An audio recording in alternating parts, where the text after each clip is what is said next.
मेरा सबके साथ मिलकर जुल के चलना है, ऐसे करके विद्वानों ने किया हो। जो भी पेशा में जो पेशा कानून के समय बैठे होंगे उन्होंने एडजस्ट कर लिया।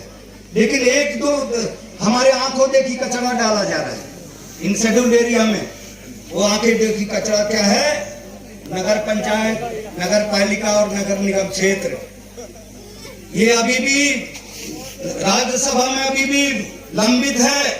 लोकसभा ने पास करके भेज दिया, लेकिन राज्यसभा में अभी भी लंबित है और अभी तक के लंबित ही है। और ये कौन से स्पेशल ऑर्डर से हमारे नगर पालिका और नगर पंचायतों का चुनाव कराया जाता है, जबकि ये पूरी तरीके से अवैध है। हम यदि ताकतवर हों, हमारे क्षेत्र के लोग यदि ताकतवर हों, तो यहाँ ग्राम पंचायत, नगर पंचायत और नगर पालिका को यहाँ से खदेड़ दें। खदेड़े कैसे? सब लंगड़े लूले अंधे बहरे हम बैठे हैं, ताकत नहीं है। नहीं तो नगर पंचायत हम मंडला, हम तो अभी लड़ाई जारी है, हम तो मंडला को चार ग्राम पंचायत में बदल देंगे। तुम्हारे सहपुर को 2 ग्राम पंचायत में बदल देंगे यदि, क्योंकि इसका प्रावधान ही नहीं है। हम तो सुप्रीम कोर्ट भी नहीं लड़ पा रहे हैं। ये समुदाय अपने कम से शेड्यूल्ड एरिया के लोग वहां जाके लड़े तो वो भी लड़ नहीं पा रहे हैं, क्योंकि अंधे लंगड़े लूले इस तरीके से लड़ाई नहीं लड़ सकते। इसलिए पहले हाथ पैर चीजें हैं, उन सबको मजबूत करने का काम हम लोग करें। और अब चूंकि पेशा के लिए पहले से तैयार हो जाओ। अपने गांव में प्रतिबंधित करने का काम, बैरिकेड लगा दो साहब को, बैरिकेड, क्योंकि पहले से तैयारी नहीं तो एकदम से उधर के लोग जो कांकेर बस्तर की तरफ के लोग, उधर नारायण मरकाम वगैरह लोग, उन लोगों ने अपने उधर पास हुआ नहीं हुआ, पेशा कंप्लीट नहीं हुआ, नोटिफिकेशन जारी हुआ नहीं हुआ, उन्होंने उस प्रक्रिया के आधार पे अपने गांव में अपने समितियां बनाना शुरू कर दी है। अपने ग्राम सभा की जो समितियां हैं, टोरा पारा मोहल्ला की समितियां, उन्होंने बनाना चालू कर दिया। ग्राम सभा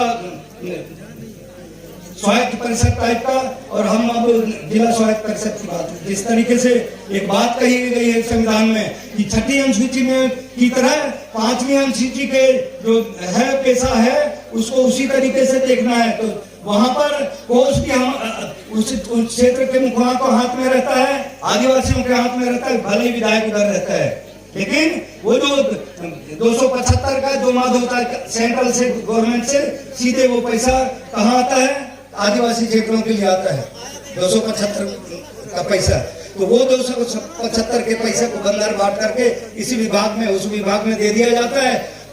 क्योंकि 5वीं अनुसूची और वाला क्षेत्र पेशा के जब रूल बन जाएंगे तो हम इसीलिए तो मांग कर रहे हैं कि वो वित्तीय पावर हमारे ग्राम सभा से लेकर जिला स्वायत्त परिषद और प्रांतीय निगरानी समिति यहाँ तक के वो रहना चाहिए। इस बात की लड़ाई लड़ने के लिए हम लोगों को कमर कसना पड़ेगा, नहीं तो लगे रहे भाव भगत में और हो जाए तो सब तुम्हारा बंडल जाए। इसलिए बुद्धि से काम लेना पड़ेगा। साथियों, संविधान को पढ़ो, 5वीं अनुसूची को पढ़ो, वनाधिकार कानून को पढ़ो। सबसे ज्यादा तो वनाधिकार कानून में दे दिया है, सीधे परिभाषित कर दिया कि ये जो तुम्हारा मेड़ो है, जिस जहां तक के तुम्हारा मेड़ो होता है उस क्षेत्र के अंदर की सारी संपत्ति तुम्हारी, वहां पर कोई तुम्हारा पत्ता भी नहीं तोड़ सकता, ना गवर्नमेंट से तोड़ से। अभी तो एक बोर्ड हम लोग लगाने वाले हैं, एक बोर्ड हमारे विजय भाई के माध्यम से हम लोगों को बोला कि अब हर वन क्षेत्र में एक बोर्ड लगा दो, और वहां अगर हमारे ग्राम सभा की अनुमति के यदि कोई भी जंगल विभाग भी वहां एक लकड़ी काटता है तो उसके विरुद्ध भी अनुसूचित जाति जनजाति अत्याचार निवारण अधिनियम के तहत उस पर भी प्रकरण दर्ज होगा। उसमें बकायदा धाराओं सहित उसे कंप्लेंट या वो उसमें बोर्ड में वो बकायदा लिखा रहेगा साथी। तो अब पूरी शक्तियां आपके पास आ रही हैं, पूरी शक्ति। तो उसके लिए आपको बौद्धिक रूप से मजबूत होना है कि भाव भगत से मजबूत होना है, कि भावनाओं से मजबूत होना है।